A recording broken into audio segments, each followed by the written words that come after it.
जय जय राम। सादर नमन परम प्यारे राम, परम पूज्य गुरुजन, परम दिव्य आत्माएं और आप सबके मंगल आशीष लिए परमेश्वर आकारण कृपा करके अपने श्री चरणों में लेकर आए हैं। उनका बारंबार धन्यवाद, अनंत बार धन्यवाद। गुरुजनों की अकारण कृपा से भी हमें इस समय मन के रूपांतरण में लेकर आ रहे हैं। उनका अनंत बार धन्यवाद, बारंबार धन्यवाद, बारंबार धन्यवाद।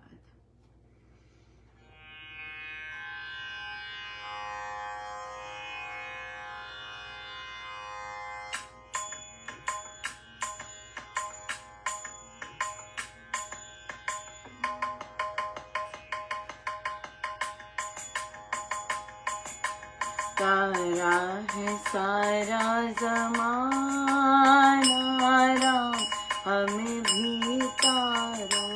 तारा है सारा ज़माना राम, हमें भी तारो। हमें भी तारो राम, हमें भी तारो। हमें भी तारो राम, हमें भी तारो। तारा है सारा ज़माना राम, हमें भी तारो। तारा है सारा ज़माना राम, हमें भी तारो। हमें भी तारो राम, हमें भी तारो। हमें भी तारो राम, हमें भी तारो। तारा है सारा ज़माना राम, हमें भी तारो।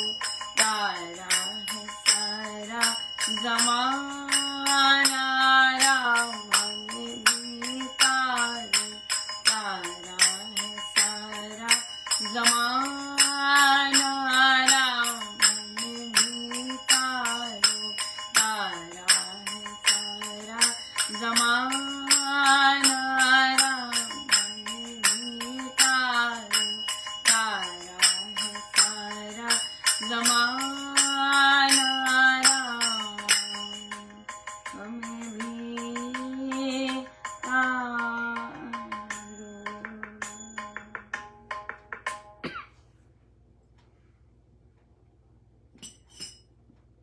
श्री प्रवचन पीयूष जी।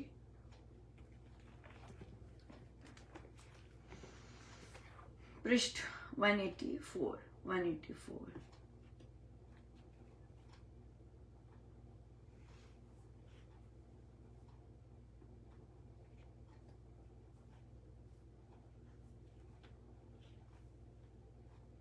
अयोध्या का अर्थ मनुष्य का तन। अयोध्या पर क्यों हुआ तन का नाम? वहां तो ना जाने कितने किले हों, जर्मनों ने ना जाने कितने आक्रमण किए, किंतु स्टालिनग्राड गिराने में न आया। वह ऐसा दुर्ग बना हुआ था कि बहुत गोला बारूद वहां खपा। ऐसे नगरों को जिनको असुर विजय न कर सके अयोध्या कहा जाता है। इस पर दो वाद विवाद कि मनुष्य तन कैसा ऐसा अयोध्या कहलाया। ये तन तो मारा जाता है गोली से, डंडे से। ये नियत नहीं कि कोई कितने वर्ष जिएगा। इसको काल कहते हैं, जिसका कोई काल नहीं। दूसरा वाद काल अर्थात मृत्यु, जिसमें बहुत लोग चक्कर में आते हैं, पर निश्चय भाव से कहा जाए तो अधिक कहना हो जाता है। आदमी को ये चाहिए कि दूसरे की साक्षी से अपना विचार रखने की बात हो। ये शैली बहुत अच्छी है, उसी का अवलंबन करता हूं, अर्थात किसी के विचार का सीधा खंडन नहीं करता। जो चीज बनती है उसका बिगड़ना साथ है। इस नियम के अनुसार हम ये देखते हैं कि कोई बच्चा और कोई तरुण और कोई बूढ़ा होकर मर जाता, और कभी कभी बूढ़ा जाने में नहीं आता। ये तो परिवर्तन है, इसका क्या सोचना। किसी अधिकारी के विरुद्ध शिकायतें होती हैं तो भी बदलने में नहीं आता, इसका क्या सोचना। काल में हो अकाल में हो, ये तो ऐसा ही है, इसमें बहुत उलझना नहीं। कर्मवाद हिंदुओं में ही है। मैं ये कहता हूं कि कर्म से ये शरीर बना है, तो इसका फल भोगने का कोई समय भी होगा। आयु ही ना हो तो फल किस पेड़ को लगेगा। जब कोई आदमी फूंक फूंक कर कदम रखता है, बड़े नियम से रहता है, फिर ना जाने बीमारी कहां से आ जाती है।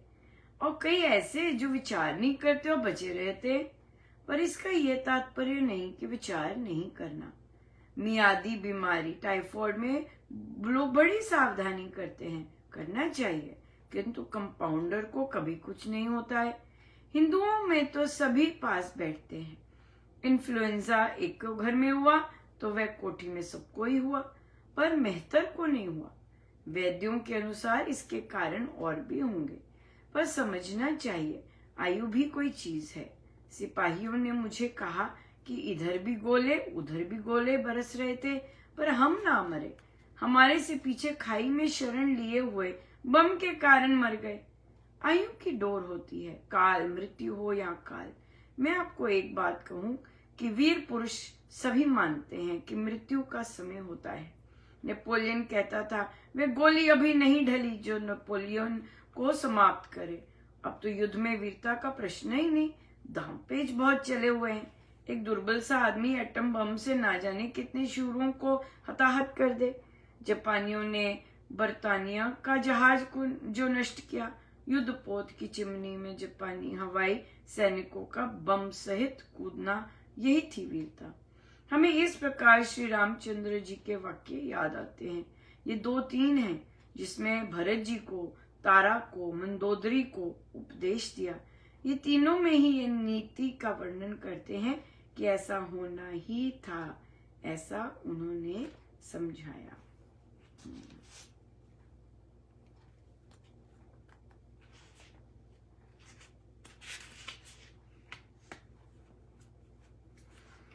बिल्कुल जी, बिल्कुल ऐसा होना ही था। यस। और महाराज कहते हैं मैं किसी की बात का खंडन नहीं करता, सीधा ना नहीं बोलता कि अगर कुछ है तो हम उसको बिल्कुल ना नहीं बोलते।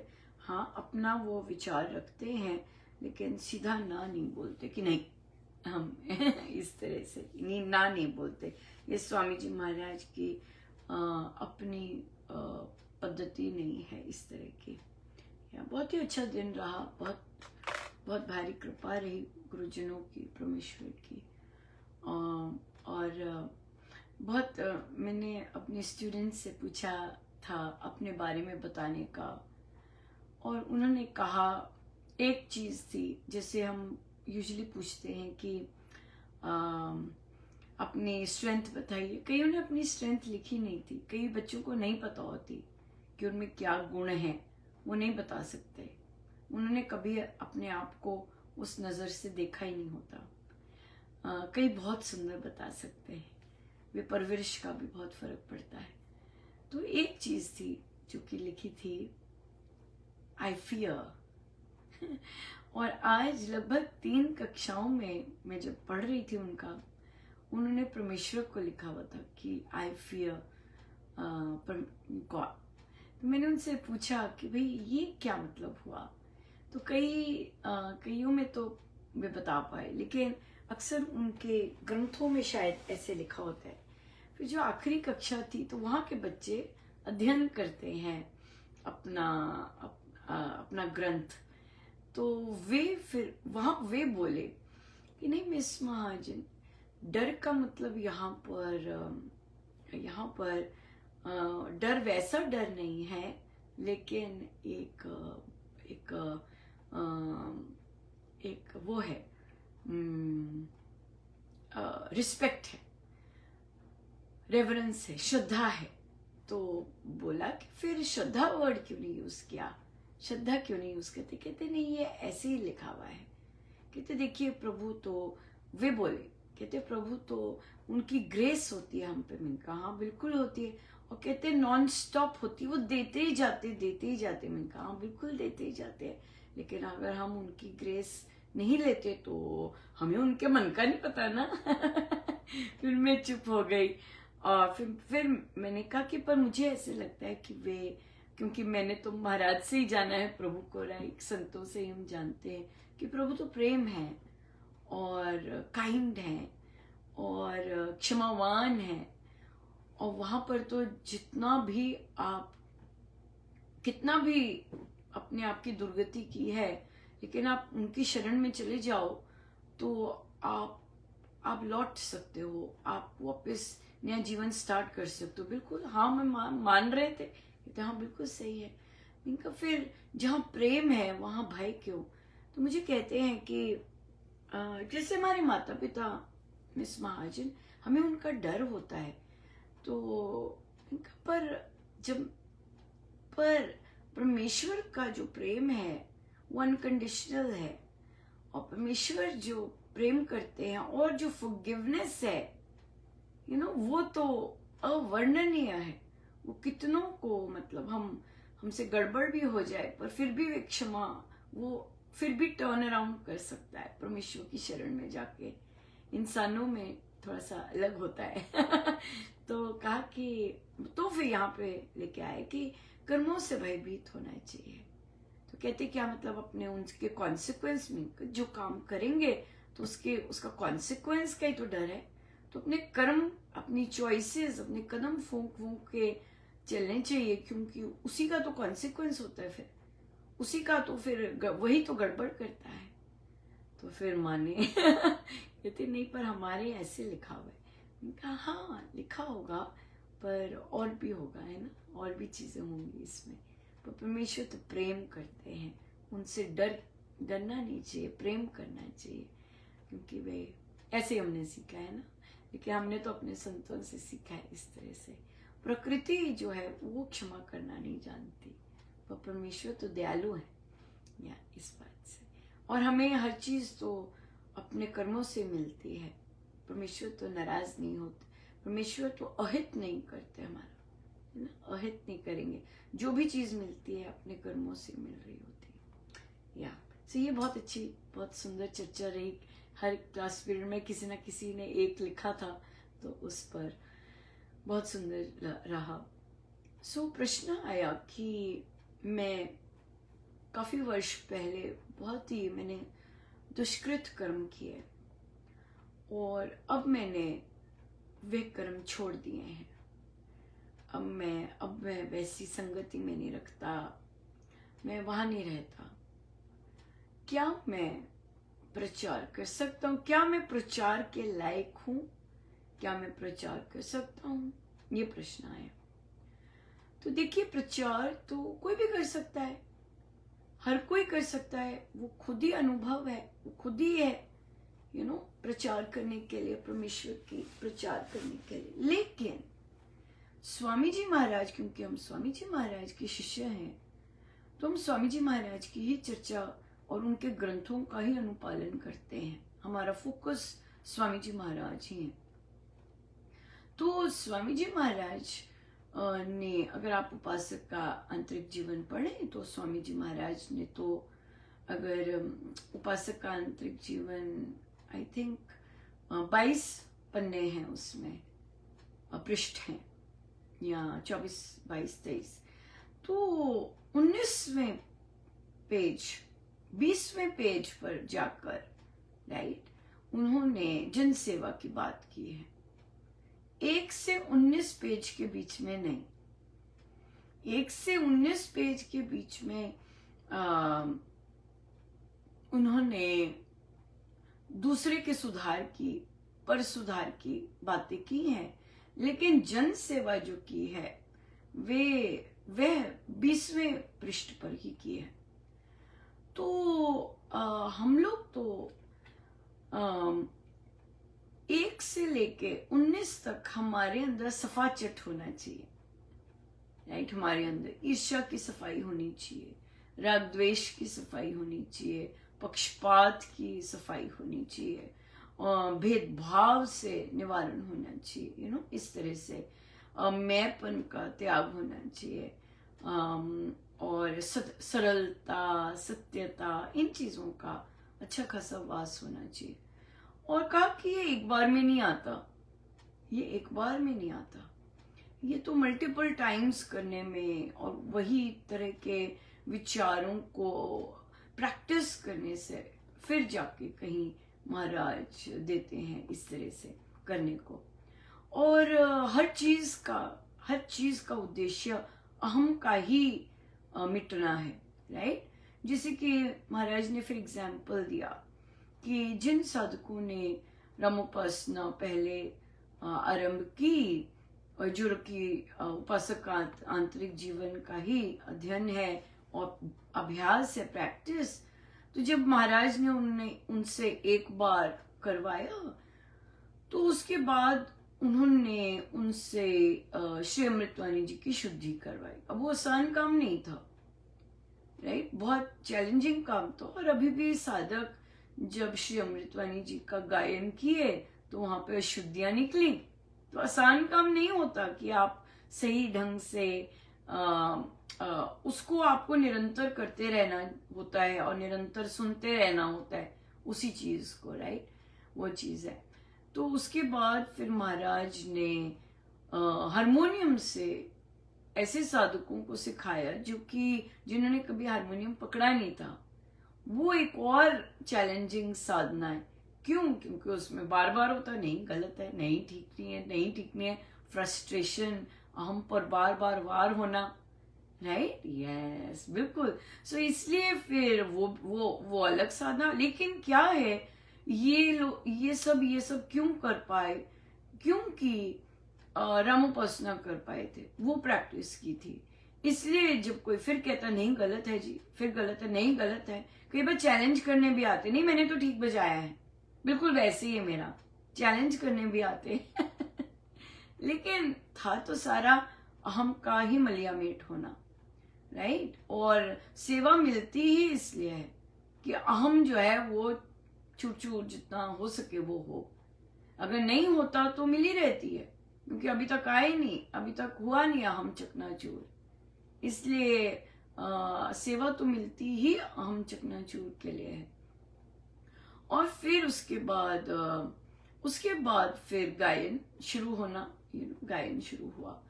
और फिर तो ये एक बार की साधना नहीं है, ये निरंतर लगे रहने की साधना है।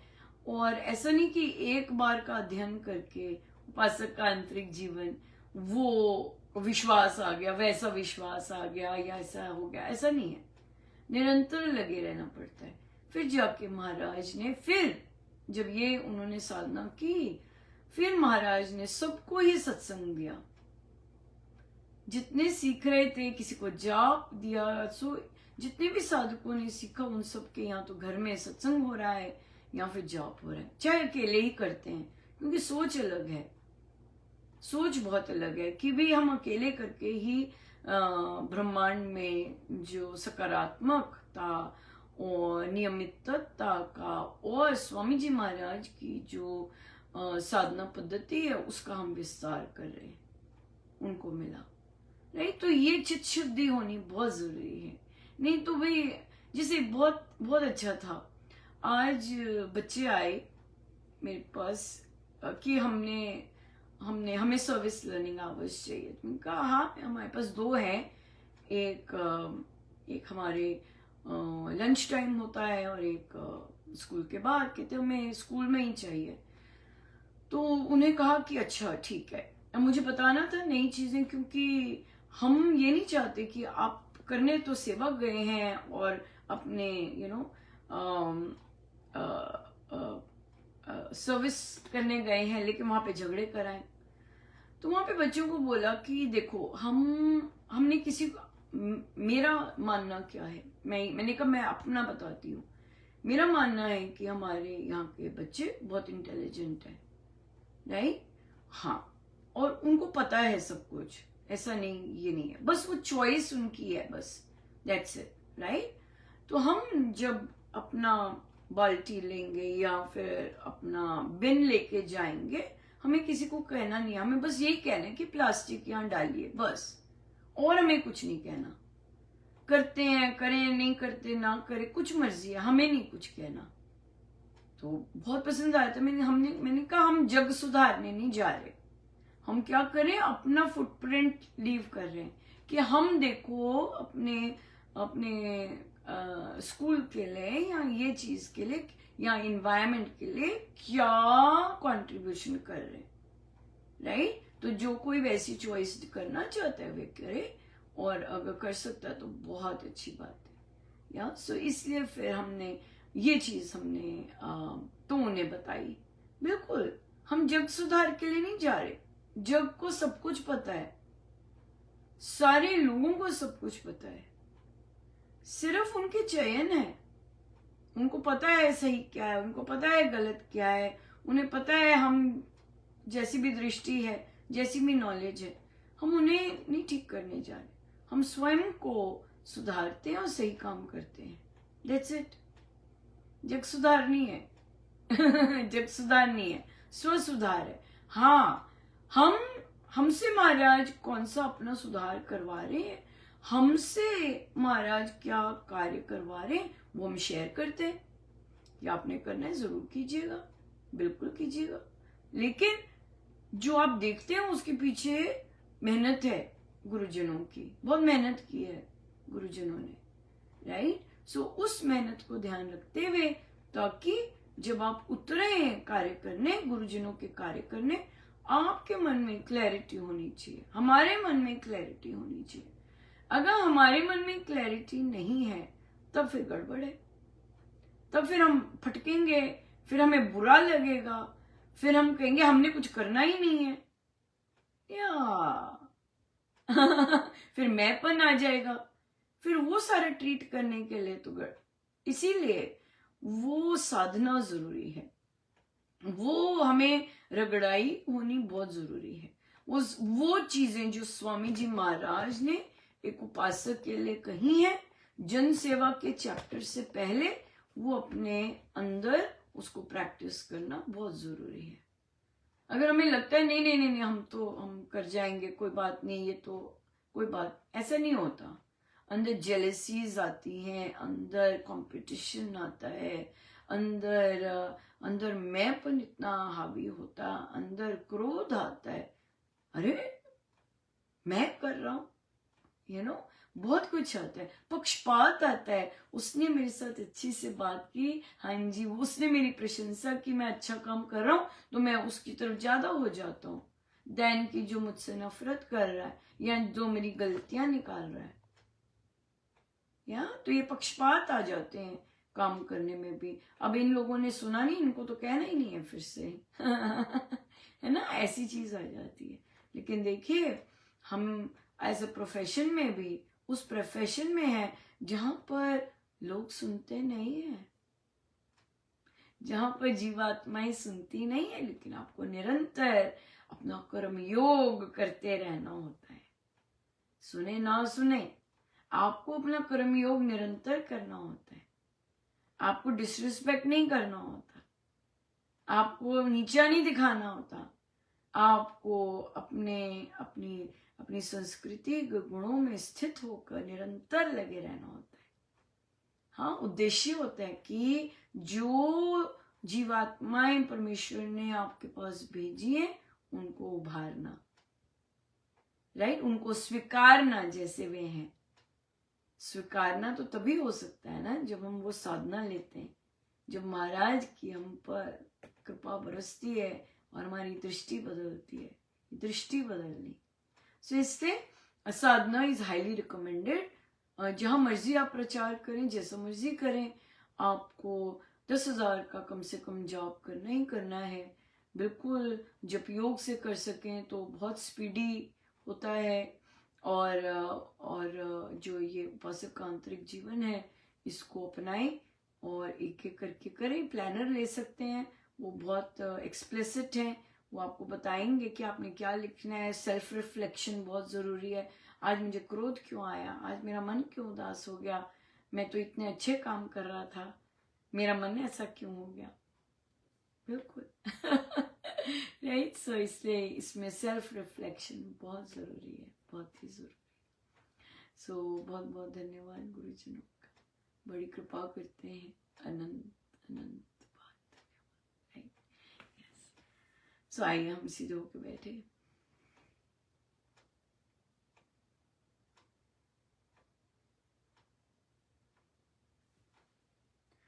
सब गुरुजनों का उनके श्री श्री चरणों में जय जय राम, जय जय राम।